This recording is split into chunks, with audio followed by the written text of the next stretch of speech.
Kia ora e te iwi, no mai hara mai ki UFC on Sky, ko Ravinda Hunia tōku ingoa, and joining me, as always, Dan Hooker, kia ora. Yeah, excited for today. There's a bit of movement. There's a bit of movement for Kiwi fighters at least. Yeah, so I've got a lot to talk about.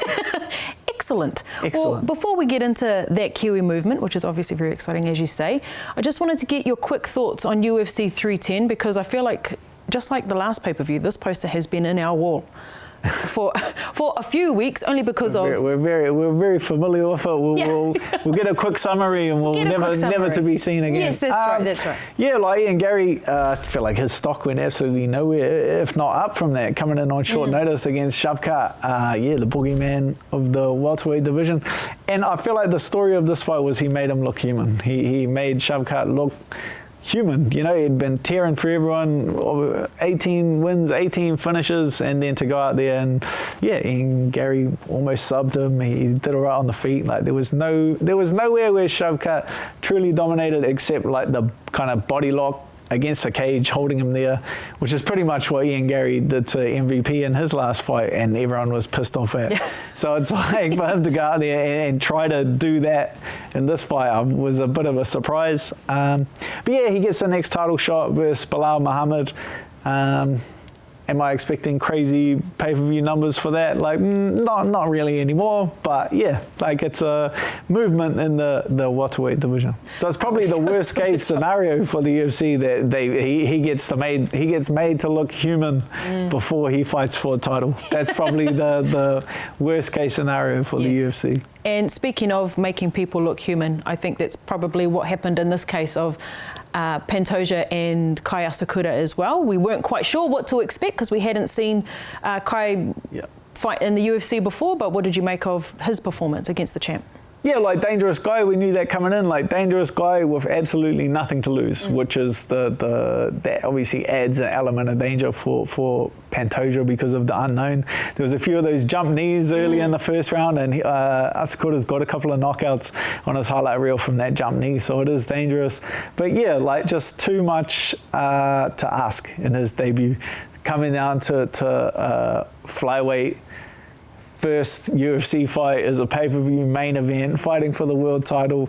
And yeah, like I said that on the last week's show, I was like, he is good and dangerous, but I was like, Pantoja's the boogeyman. Pantoja's an absolute beast. And that's just too much to ask. Like I knew, like Asakura's good, but you know, he does have a couple of losses to Manel Cape and Horiguchi, and I was going, I didn't exactly know what all the hype was about. And so, yeah, it just kind of, the fight just kind of proved what I thought leading into that one, where Pantoja's just that's a bad dude at flyweight. Kai Asakura, like, there's not hours of footage, and that's the danger that lies to it. But now he's kind of shown a few of his cards. There's still good fights out there for him. We'd still be happy to see him fight Royval. I think the fans will still be excited to see him out there and competing against Moreno. But that's the problem with getting thrown in the deep end, is that now there's no easy fights. Like his first fight was a title. Now he's got to fight Royval or Moreno, like the real elites of the division. There's no going back and fighting another guy coming out of Contender Series. That time is dead and buried for Kai Asakura. And we were looking on the rankings to see if he had been injected in any way, shape or form in that top 15. We haven't seen his name in there yet, but I'd say watch this space, because it'd be interesting to see where he fits in. You'd think you'd have to put him somewhere in the You'd have to, so, you'd have to go into a title fight. Absolutely would have to. And then finally, before we leave this topic, I felt like Brandon Royval was there in the case that Kai Asakura won, that might have been the next perhaps matchup. But because Pantoja won and Brandon Royval didn't walk into the cage, I felt, well, this is great for Kai Kara-France. Just quiet word, like the Kai Kara-France has pretty much said, like the Pantoja gets his hand raised, Kai Kara-France will be next in for the title, because we've seen multiple times Pantoja fight Moreno. We've seen multiple times him fight Royval. Like Kai coming off a huge knockout win over Steve Ulberg is next in line, and that's why this fight was so exciting for New Zealand, because we knew if Pantoja got his hand raised that now Kai's fighting for a title. So we look into next year, April, May, June, whenever Pantoja wants to step back in the octagon, Kai Kara-France will be patiently waiting for his title shot. Just when we thought this was the last pay-per-view of the year, obviously, but it's not the last card of the year, because Rongotehengia, Navajo Stirling, will make his debut this weekend. How excited are you to see Rongo make his debut in the UFC? Yeah, very excited. There's high expectations for Navajo, and the UFC's kind of piling on top of that as well. I think there've been like 4 different camera crews come down for Nav leading into his UFC debut. It took me probably 8 years to get a camera crew along to one of my trainings. So he's had 4 come through. The UFC's obviously putting a lot of stock in him. We know that life moves very quickly at light heavyweight. It's like the flyweight division, it's like the light heavyweight division. Just because there's so few numbers, there's only, I think, like 40 guys in the division.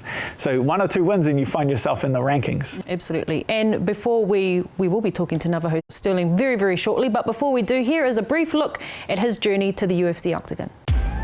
Joining me in studio today, rising MMA talent Navajo Stirling. Look, I've been wanting to have you in here for a little while now to have a cordial with you about your career and how it's going, because it seems like you're only destined for greatness. I knew I wasn't meant for a normal life. I wanted bright lights around me, and I think fighting took to me because if it's not being the best, then I don't know what else I'd be doing. I think some people have that mindset of just being a fan favourite, but I want to be the best. This weekend, Australia's MMA promotion Hex Fight Series lands in Auckland at Trust's Arena, and it features our guest that joins us at the table today, Navajo Stirling. Kia ora and welcome back to the show. Kia ora. Thank you. It's good to be here again. It's just waiting for those opportunities so I can get to the UFC. That's all I can do.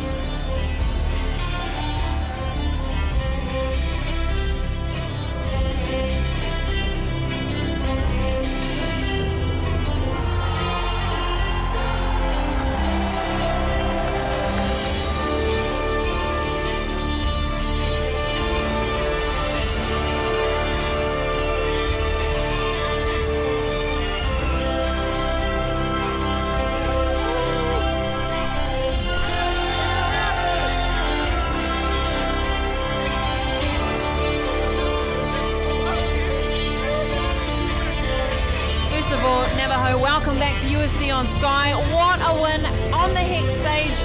Mate, is it sinking in for you yet? Yeah, for sure. I knew it was going to happen, I manifested it. I just knew I was going to get the win. What I wanted to do was just to showcase my skills, and I'm a showman too, I can put on a good show.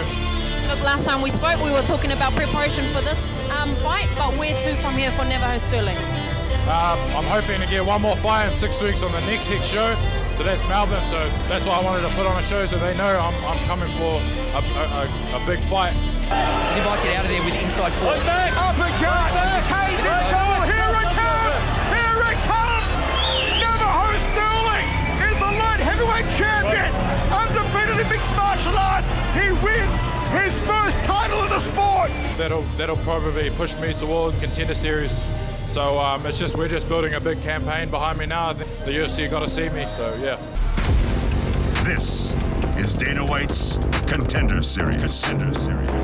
New Zealand's Navajo Stirling is trying to follow a very similar path to his training partner at City Kickboxing in Israel, Adesanya. So he's been active, and Paul, this is going to be his third fight already this year. Yeah, this kid's very impressive. Navajo Stirling, 26-year-old, he comes from New Zealand, from the acclaimed City Boxing camp, and he has so much confidence. He said, I want to be one of the best fighters of all time. You'll see I will pass with flying colors tonight, knock this guy out, make it look easy, and you guys are going to want to remember my name.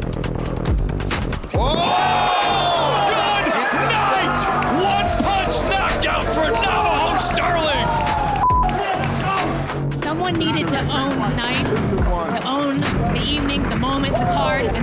exactly what he just did. Absolutely, I agree 100%. For the winner by TKO, Navajo Stirling. Last fight of the night. Obviously, Stirling looked incredible. He's 6'4". He's a true light heavyweight, and he did impress me tonight. He delivered tonight. I'm interested. I want to see what he can do in the UFC. Congratulations, you're in. Navajo, we're here at the SFL debut fight night. What have you made of the card so far?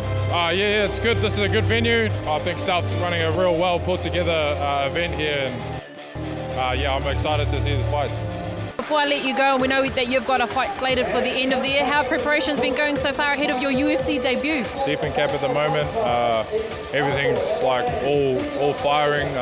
Just working through like some niggles. Finally, all done, and I can just punch in.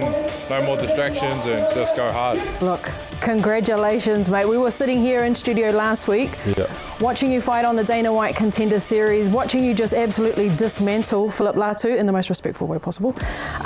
But getting the win, and not only getting the win on that stage, but gaining yourself a UFC contract. We were talking about it for so long, the big hype, and I'd been in here 2 times beforehand, and now to be in here to say that, I'm a UFC fighter now, it feels really good. It feels like I wasn't crazy. You spoke about having an entertaining fight, well and truly did that. Not only did you win, not only did you gain a UFC contract, but now you have your debut fight all set up for December. So tell us a little bit more about that. On December 14, I'll be fighting in Tampa, Florida, UFC fight night. I'll be fighting Tuko Tukos. UFC debut, let's go. And joining us now from Tampa is Rongotehengia, Navajo Stirling. Kia ora e hoa, welcome back to the show. Kia ora. Thank you for having me once again. Look, we got a phone call from Mike Angove saying that you have not long ago landed over there, and that you're getting a little bit of training in, finding your bearings. How's it all going so far? Yeah, it's good. This place is a lot flashier than I'm used to. Better than the Palace Station, but it's crazy. Like seeing all the UFC officials and getting all the meals all ready for me just as to pick up. It's a lot of stress coming off my shoulders. Yeah, because they made quite a point of it, because I was with Aaron too when he had his contenders fight, and that's like they're almost proving a point, being like, oh, you want to be at the nice hotel, you want to have your food all sorted for you, because it'll be so easy for them to include the Contender Series guys in as well. But it's like, I guess it's something to target, because it's so easy once you're in the UFC. All your nutrition for fight week, like they cook all your meals. You get put at like quite a nice hotel. I wasn't sure because I saw the wallpaper. I was like, oh, it doesn't look like a. It's all right. They got hangover. They got on my bike. Right. Hates a shit. Yeah, it's we're just in one of the workout rooms. But the place is pretty flash, bro. I mean, I'm from Upper Hutt, bro, so it's flash as to me. And you mentioned that, Nav, that this is flash for you. This is your first experience in the UFC. How much of a difference was it compared to the Contender Series to be there where you are now, knowing that this is it? This is the UFC. Yeah, they made it pretty big that you're not a UFC fighter, but you could be. You just need to win, and win with flying colours. So I mean, I wasn't too worried about that. I fought on, the back-end local shows where you're having the worst accommodation, or, you're sorting out your own flights. I've done all that before myself. So now to have it all done, it's just like, makes me feel like a professional athlete. People say, like the casuals say like, oh, you do UFC? I can be like, I do UFC. Well, no, you got to get in the cage first, mate. But I was gonna, ask you if you've felt, because there's obviously quite a lot of anticipation around your fight. I'm asking you if you've felt it, and if you've felt that, I guess not so much pressure from the UFC, but the UFC, they've sent. I was just saying to Rav, it took me 8 years to get a UFC camera crew sent down to film me training, and I think I've seen 4 different camera crews come in, and they're obviously putting quite high expectations on you. Usually you start your UFC career on the Fight Pass prelims. You're starting your debut fight in the UFC is on the main card. Are you feeling that anticipation or that kind of pressure? Not really. I kind of put that in the air for myself years ago. I treated like I was the number one guy, the McGregor pick or whatever you call it. I just put it in my head that I was going to be that guy and that the UFC would love me. I tried to make sure I looked the part, I fight the part, I carry myself professionally. I just try to do everything to make myself relevant because, I think it's just like my upbringing, just always been overlooked or to the other guy, and I just was sick of it, so I really dive my whole self into every part of the game, not just the fighting, but the inside and outside parts of the cage.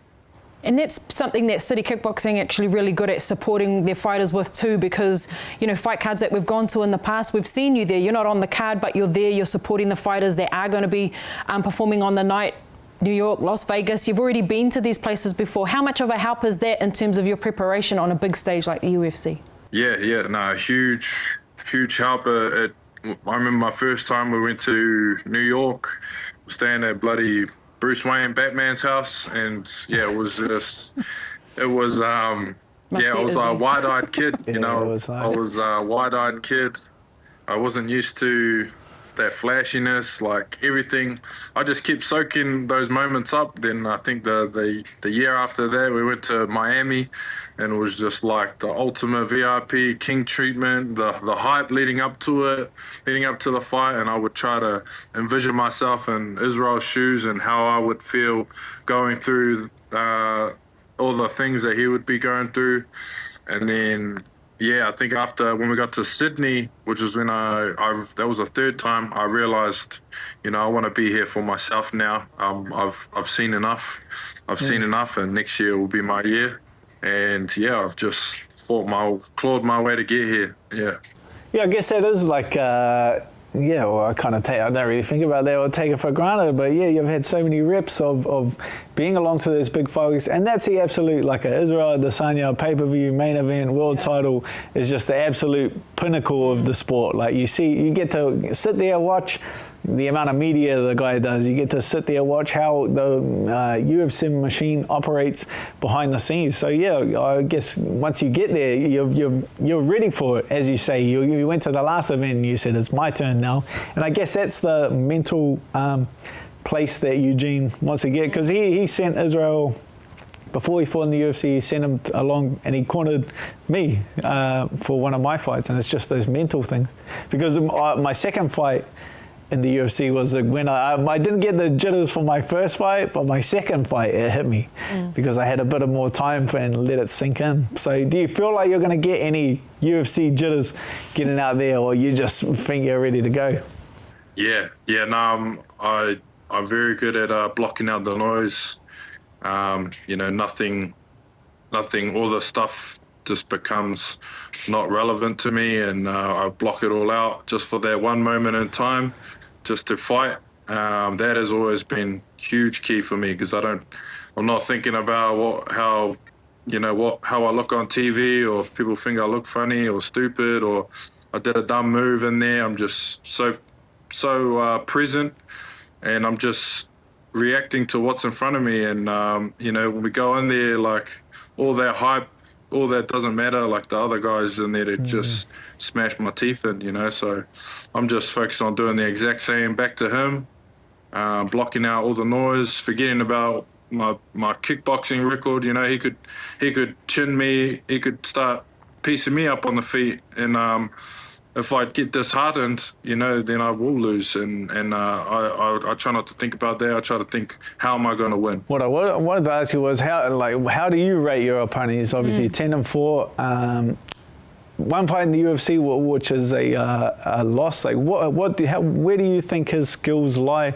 Yeah, I think he had a pretty bad run-in with his first fight in the UFC. He took that on 3 days' notice, from what I was told.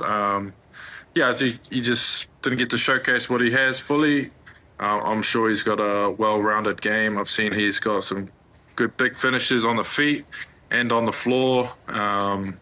He's a very hard starter, and obviously he trains at Cool Cliff where they got killers running through that gym. He's probably nothing he hasn't seen before. So, yeah, I'd say just you won't be able to get in the guy's mind as much with the hype like obviously some of my other opponents felt. And I'm ready for like the fight of my life. Well, I think I wanted to chime in before he goes. Huge goes, where's everyone watching the fights? Where's he watching Navajo's fight? And I said, I think Navajo's actually already planned his own a little watch party at bloody Crown nightclub. So I said, all the boys go down to Crown nightclub. Eugene, you're invited, mate. I doubt he'll show up, but yeah. They'll look after the boys at Crown nightclub for sure.